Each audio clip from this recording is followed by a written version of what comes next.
Hello! Comment vas-tu? Bonsoir, bonsoir, bonsoir.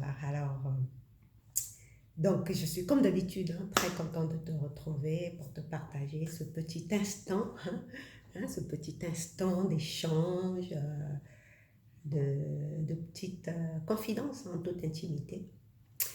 Donc, aujourd'hui, on en est à notre 80, 80, 14e, je crois. Je pense que c'est 94, si je ne me trompe pas, à moins que ce soit 93. Il me semble que c'est 94.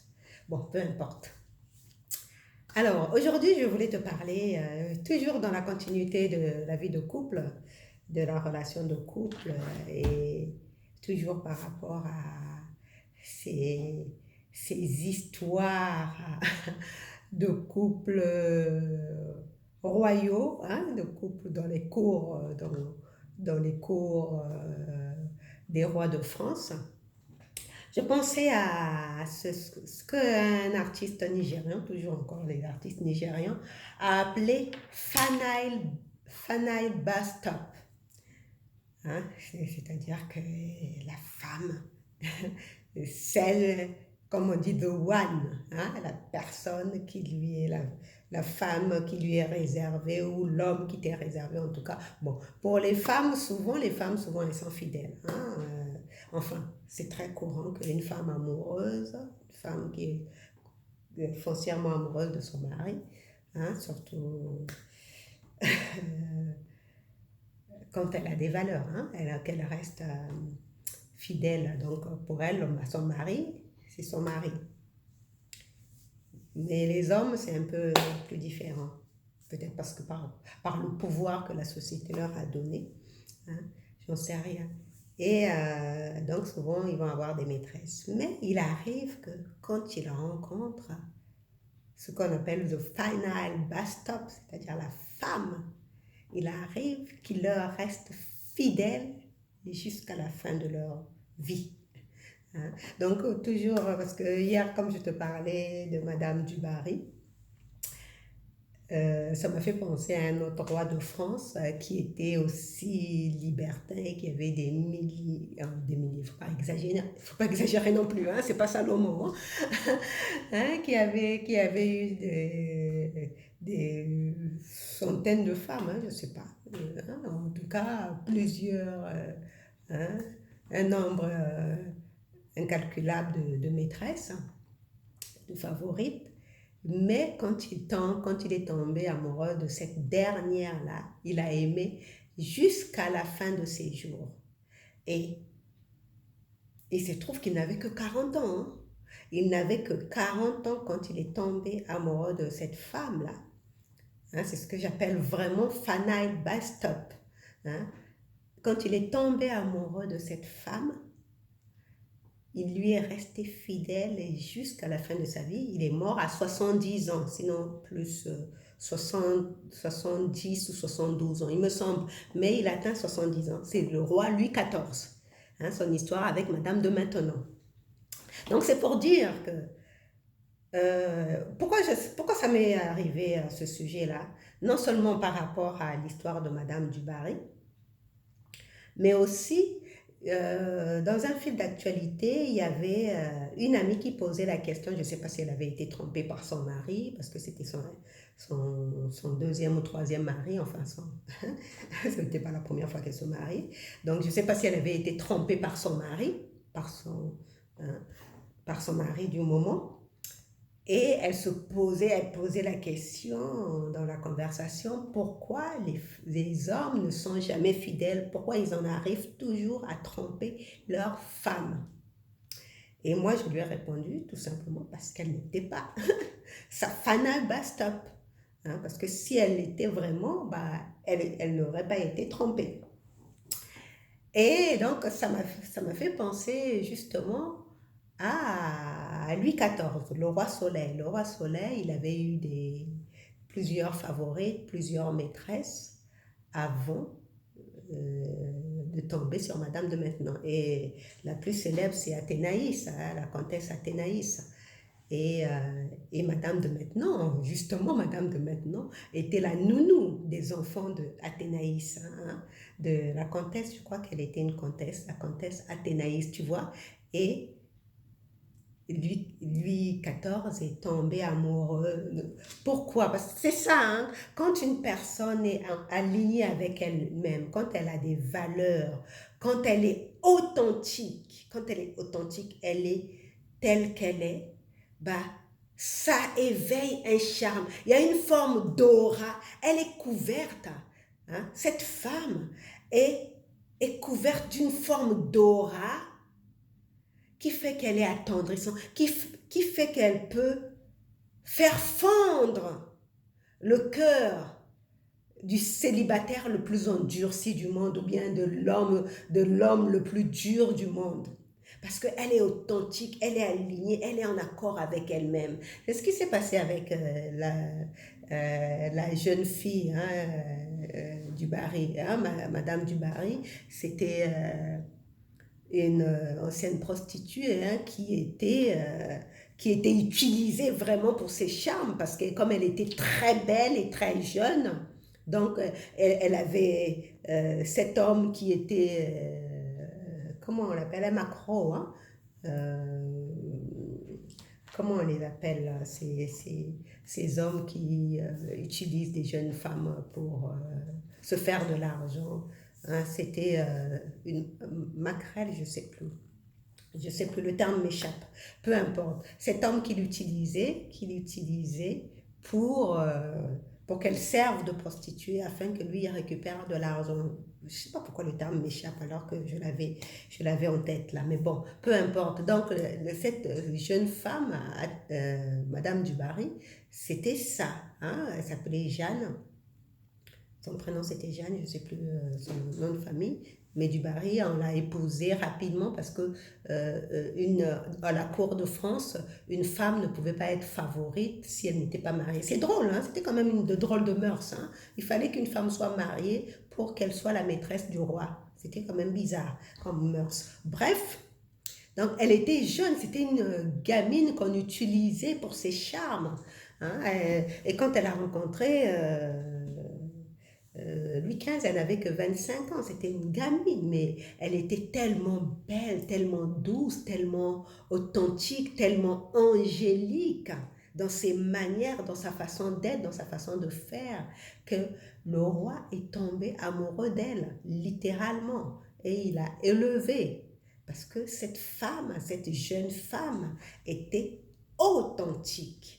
Tu vois, l'authenticité, quand tu es en accord avec toi-même, même si tu es une fille de la rue, même si, comme pour cette femme, c'était une prostituée, elle avait couché avec tous les chevaliers, toute l'aristocratie de la cour de Louis XV à l'époque. Donc, mais malgré ça, Louis XV, quand on lui a présenté cette jeune femme, avant on lui avait caché que c'était une prostituée, mais quand on lui a présenté cette jeune femme, il est littéralement, parce qu'elle avait une aura, une telle aura.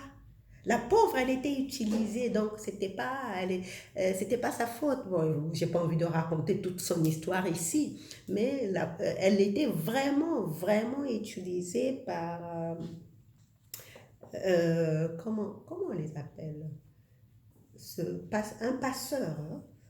Oh, je ne sais pas pourquoi ces derniers temps j'ai des trous de mémoire, mais je ne sais pas pourquoi. Il faut que je règle ça.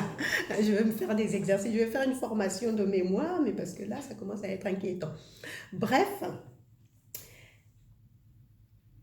oui, son Mac, hein, ça s'appelle une maquerelle, hein, son Mac, enfin, son Mac, je crois que c'est ça. Hein, celui qu'il avait acheté pour qu'elle puisse servir de prostituée et lui qui leur récupère de l'argent. Donc, il l'utilisait littéralement. Et pour lui, en la présentant au roi, ce monsieur Dubarry là, bah, ce serait parce que justement elle s'appelait Dubarry parce que c'était ce monsieur-là qui l'utilisait. Et donc, tu vois, comme elle était tellement authentique, tellement douce que bah, le roi est tombé amoureux d'elle. Et pareil pour Madame de Maintenon. Elle était tellement authentique. Elle, par contre, Madame de Maintenon n'était pas une prostituée, loin de là. Hein, bien au contraire, elle était je pense qu'elle était déjà de la noblesse. Quoique non, elle était la nounou, d'Athénaïs. Hein, d'Athénaïs, donc une femme de la cour, mais une roturière, voilà. C'était une roturière, c'est le roi qui lui a donné le titre de comtesse. Mais comme elle était la nounou, mais elle était d'une douceur avec les enfants. Et Louis XIV est littéralement tombé sous le charme de cette nounou qui était douce, gentille, aimable, patiente. Même quand Madame Athénaïs lui parlait rudement, elle était calme, Et Louis XIV est tombé littéralement amoureux de cette femme pour ce qu'elle était, pour son authenticité. Elle n'était pas spécialement belle. Hein. Par contre, oui, la Madame du Barry, elle avait une beauté angélique. Mais Madame de maintenant, elle était d'une douceur. Et quand Louis XIV est tombé amoureux d'elle, bah, même s'il n'avait pas le droit de se marier avec elle, parce qu'il avait une reine déjà, donc il ne pouvait pas se marier avec elle. Et il avait d'autres empêchements qui faisaient qu'il ne pouvait pas euh, en faire une reine. Voilà. Elle pouvait pas monter au rang de reine parce qu'il y avait tout un protocole. Il y avait tout un protocole. Mais il a tenu quand même à l'épouser devant l'église, parce qu'à l'époque c'est l'église qui régnait. Ils se sont mariés à l'église. Ils se sont mariés, même si ça ne l'a pas élevé au rang de reine, mais il a tenu quand même à l'épouser. Donc, ils se sont mariés à l'église et c'est devenu sa femme. Et jusqu'à la fin de sa vie, hein, tu imagines cet homme qui avait des dizaines et des dizaines de maîtresses, des favorites, et à 40 ans, il tombe amoureux de cette femme et juste pendant 30 ans, il lui reste fidèle. Et dans cette fidélité-là, c'est pas qu'il allait voir ailleurs de temps en temps. Il ne voulait faire l'amour qu'avec sa femme, c'est-à-dire Madame de maintenant. Et il était très demandant parce que pour lui, c'était un tout, c'était littéralement son final bastop. Donc, tu vois que quand les gens me disent ah, non, non, les hommes ne peuvent pas être fidèles, c'est un rêve, c'est un gag, mais c'est faux. C'est faux, c'est tout simplement que ces hommes-là n'ont pas trouvé la personne, justement, la personne, leur terminus. Hein, ce final bastop, ce terminus-là, cette personne qui va leur faire oublier toutes les autres femmes. Pourquoi? Parce que toutes les femmes seront réunies en une seule femme. Hein? Ça me fait penser à cette chanson comment on appelle? C'était dans les années 2000, là, où il y avait des les groupes, les groupes girls band, là. Des femmes de ta vie, en moi réunies. Tu vois, toutes les femmes, hein, quand un homme trouve en une femme toutes les femmes réunies, quand il trouve la femme, l'amante, la maîtresse, la sœur, la mère, quand toutes ces femmes-là, toutes ces qualités-là sont réunies, quand il retrouve ça en une seule femme, ben, il ne peut pas aller voir ailleurs. Il ne peut pas, il ne voit pas l'intérêt d'aller chercher quelqu'un d'autre, sinon que de perdre son temps et de prendre le risque de gâcher sa relation avec celle qu'il est l'élu de son cœur. Mais pourquoi il en arrive à voir en elle, en cette femme, son final bastop? Comment ça se fait? Parce que littéralement, cette femme, elle va irradier, hein, par sa façon d'être, par son authenticité, par par sa véracité, sa vérité d'être, en se reconnaissant telle qu'une femme digne. C'est ça, hein, être digne. Être une femme digne, pas une femme qui pleurniche, qui court après une bague au doigt, ou bien qui a peur de perdre son mari, qui fait de son homme une possession, euh, son, sa possession, comme je vois souvent des femmes qui font des crises de jalousie à ne pas en finir. Mais ça, c'est sûr et certain que cet homme ne te regardera jamais comme son final bus-stop.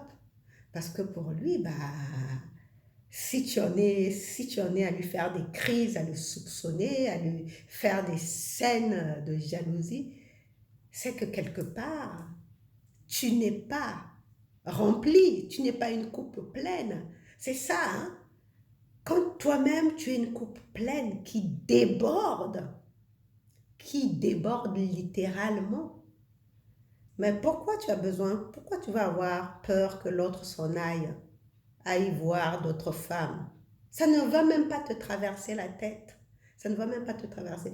Quand j'étais dans ma dernière relation, là, avec enfin, pas l'ex, mais celui d'avant, celui qui m'avait amené à Toulouse, même si la relation était conflictuelle avec lui, mais je n'imaginais même pas qu'il puisse me tromper. C'est pas que je, je, je n'ai jamais vraiment été une femme jalouse parce que pour moi, chaque personne est libre. Hein, chaque personne dans le couple est libre. Donc, je n'ai, sauf dans des périodes, quand j'étais plus jeune, oui, il y avait cette peur-là, mais c'était l'ignorance aussi. Mais j'ai toujours conçu une relation d'amour comme une relation de liberté aussi. Mais liberté ne veut pas dire libertinage, ça n'a rien à voir. Liberté, c'est que tu reconnais en l'autre le droit d'être ce qu'il est littéralement, avec ses zones d'ombre et ses zones lumineuses.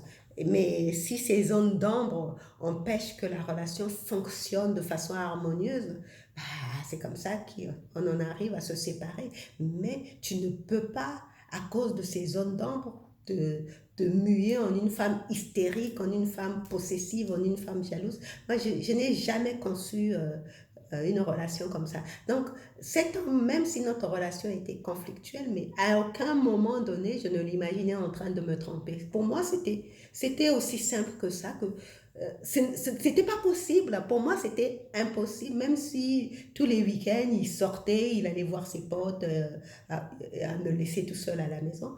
Ça m'avait jamais traversé l'esprit qu'il pouvait me tromper avec une autre femme. Donc, je, pour moi, ça n'a pas de sens d'avoir peur de perdre quelqu'un. Par contre, ce qui a fait qu'on se sépare, c'était que entre nous deux, bah, on n'était pas sur la même longueur d'onde. Donc, pourquoi ça ne m'avait jamais traversé l'esprit? Pourquoi ça ne m'avait jamais traversé l'esprit que cet homme puisse me tromper? Parce que moi-même, je me sentais déjà en accord avec moi-même.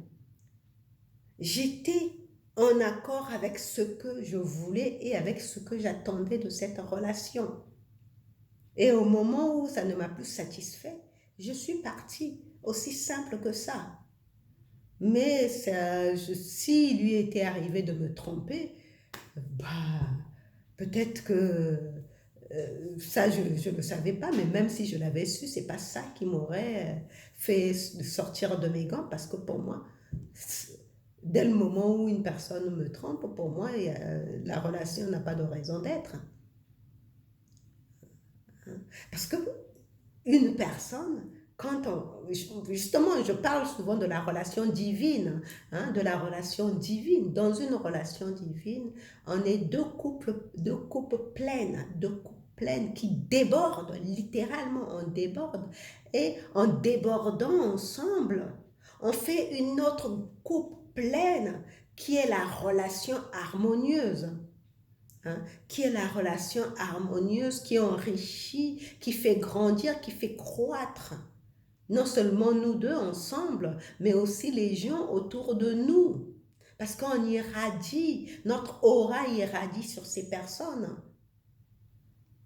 Donc c'est ça, quand on a cette conscience d'être le terminus de quelqu'un, non pas qu'on le cherche, non pas qu'on le cherche, non pas qu'on cherche, qu'on veut, je veux qu'il me voit comme son terminus, comme son final bus stop. Non, tu as tout simplement en toi cette conscience que tu es une coupe qui déborde. Ma coupe déborde. J'aime bien le psaume 23, ma coupe déborde. Tu as cette conscience-là que ta coupe déborde. Et ça déborde tellement que l'autre, par son attitude, ne peut pas te vider. Parce que quand tu fais une scène de jalousie, c'est que ta coupe est en train de se vider. Donc tu veux te remplir avec son énergie. Tous nos échanges, toutes nos relations, tout ce qu'on fait, nos interactions, c'est des échanges d'énergie. Donc quand on est dans une relation, c'est des vibrations, c'est des énergies qu'on échange. Quand on se met ensemble, quand on recherche un partenaire, c'est pour faire grandir comme l'univers est progressif et en éternelle expansion. Donc, et croissance, c'est pour croître ensemble, donc c'est pour faire grandir encore plus notre énergie. Je ne sais pas si tu as regardé le film La prophétie des ondes. La prophétie des ondes, dans le film, on montre les auras des personnes. Donc, les auras, c'est le champ énergétique qu'il y a autour de toi. Et ces deux personnes qui sont autour d'un feu, qui échangent. Ce sont deux personnes amoureuses qui étaient en train de discuter autour d'un feu et qui échangeaient amoureusement avec tendresse. Et on voit leur aura, comment c'était encore en train de grossir. Plus ils s'échangeaient des mots doux avec tendresse, plus le champ énergétique qui était autour d'eux était encore en train plus de grossir. C'est ça que fait une relation divine. C'est ça que fait une relation amoureuse. En échange, dans le même film aussi, on voit qu'il y a un des... le héros, il va accoster une femme. Et elle est assise, lui, il va l'accoster, mais on voit son champ énergétique qui essaie de carrément consommer le champ énergétique de la jeune fille qui s'est rétréci. Et elle a compris que cet homme était en train d'essayer de la vampiriser, parce que c'est littéralement ça. Elle a pris conscience que cet homme, par sa façon de venir directement l'accoster, elle a senti qu'il était en train de vouloir la vampiriser. Elle a pris la fuite, elle est partie, elle a laissé là. Lui, il n'a pas compris, il s'est dit, mais qu'est-ce que je lui ai fait? J'ai juste dit bonjour, je voulais juste lui dire bonjour et faire sa connaissance. La femme qui était censée l'initier à toutes ces auras-là, à toutes ces énergies, lui a dit, mais tu t'es pas rendu compte que ton énergie était en train littéralement de la vampiriser. Moi, j'ai vu, parce que la femme, elle avait cette faculté-là de voir les auras. J'ai vu comment ton aura était en train de vouloir absorber son aura. Donc, elle a compris, c'est pour cela qu'elle a pris la fuite. Et c'est ce qui se passe dans les relations. Dans les relations, souvent les relations de dominant à dominé, c'est ce qui se passe. Il y a un qui est en train de vampiriser l'autre, d'absorber, de littéralement absorber l'énergie de l'autre. Or, dans une relation équilibrée, dans une relation divine, où littéralement chacun est le final bus stop de l'autre, c'est tellement en équilibre que ça ne fait que grossir, ça ne fait que grossir, ça ne fait que grossir. Et c'est ça la relation divine, parce que l'univers est expansion éternelle, continue. Donc, moi, le but de ce livre-là, c'était de te faire comprendre que quand tu es avec une personne qui te traite vraiment, qui voit en toi son terminus, vraiment, tu le sais, parce que non seulement tu te sens tellement bien, tu te sens tellement vibré, tu sens toi-même que ton énergie grandit encore plus en présence de cet homme, ça grandit encore plus, ta coupe, hein, ta coupe déborde encore plus, et lui, pareil, et comment tu sens ça, comment ça arrive, comment on en arrive à cet état-là, parce que on, au quotidien, on prend soin de soi. Hein. On est aligné, pardon, on est aligné à la source. Hein. On est aligné à la source et on pratique au quotidien la joie de vivre. Hein. On prend soin de soi, de son corps, de son âme et de son esprit. Et c'est comme ça, on est aligné avec ses valeurs, on sait qui on est et on se traite en première classe. Parce que si toi, tu ne te traites pas en première classe, personne ne va te traiter en première classe. Et dès le moment où tu te traites, toi, en première classe, en connaissant tes valeurs, en te traitant avec dignité, et en étant authentique, littéralement, parce que Madame de maintenant, pardon, de maintenant, Madame de maintenant, c'était une femme authentique, d'une telle douceur que elle ne pouvait que faire fondre le cœur de ce roi soleil aux 1000 femmes. Hein.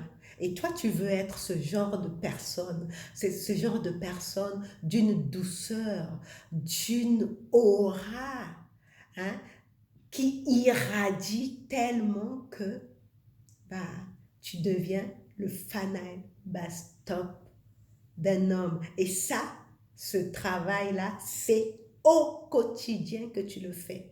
Tu le fais au quotidien, tous les jours. Ce n'est pas... c'est un processus, c'est un mode de vie.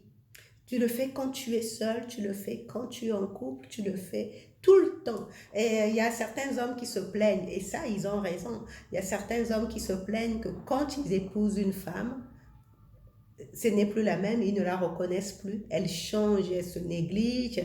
Mais oui, ça veut dire qu'elles ne se reconnaissent plus. Elles ne sont plus alignées avec la personne qu'elles sont. Hein. Elles n'avaient peut-être, ces femmes-là n'avaient peut-être qu'un but, se mettre la bague au doigt. Mais le but de la relation, le but de toute relation, ce n'est pas que d'avoir un anneau au doigt.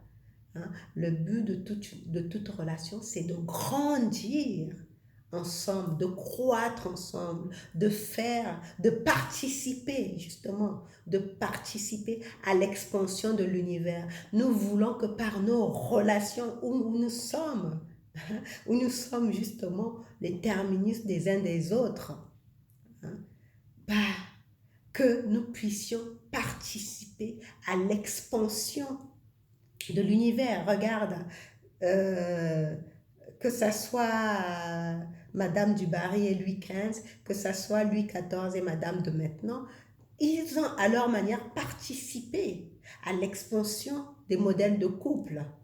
Parce que quand tu regardes ce genre d'histoire, tu te dis que l'amour véritable peut exister. Parce que ces deux-là, dans ces deux cas, Louis XV qui meurt dans son lit amoureux de cette jeune femme, hein, sa jeune amante. Hein. Il meurt amoureux d'elle. Il l'aime littéralement jusqu'à sa mort. Ils se sont peut-être pas mariés, mais eux, c'était le cas de le dire. On s'aimera jusqu'à ce que la mort nous sépare. Ils n'ont pas eu besoin de se mettre la bague au doigt l'un l'autre. C'est juste leur amour qui est resté jusqu'à la fin, jusqu'à ce que la mort les sépare. Et pareil, Madame de maintenant et Louis XIV, pareil, Louis XIV est mort en aimant Madame de maintenant. Et donc, leur histoire, c'est inspirant pour les générations futures et justement, ça participe à l'expansion de l'univers. Ce sont ce genre d'histoires que certains de nous veulent prendre pour exemple Et non pas se dire, ah, mais des couples heureux, ça n'existe pas. Cela ont existé. Les couples heureux, ça existe. Il faut juste avoir l'intention, la volonté de le vivre. Hein, l'intention volontaire, et en métaphysique, on dit, quand il y a une volonté, quand il y a une volonté de vivre un couple heureux, fidèle, jusqu'à ce que la vie vous sépare, parce que moi j'aime pas dire jusqu'à ce que la mort vous sépare, parce qu'en métaphysique, on dit qu'il y a que la vie, et la vie, elle est éternelle, jusqu'à ce que cette vie nous sépare. Ben, on a les moyens qui vont avec. Donc voilà, c'était tout pour aujourd'hui. Je te remercie d'avoir regardé ce lit solo. On se retrouve demain pour un autre lit solo. En attendant, hein, si tu es célibataire ou bien même si tu es marié et que tu veux vraiment être le final bus stop de ton partenaire ou de ta partenaire, bah, continue à travailler, hein, à élever tes vibrations. Hein, à élever tes vibrations. C'est tout ce que je te souhaite. Allez, bisous, bisous, à demain. Ciao.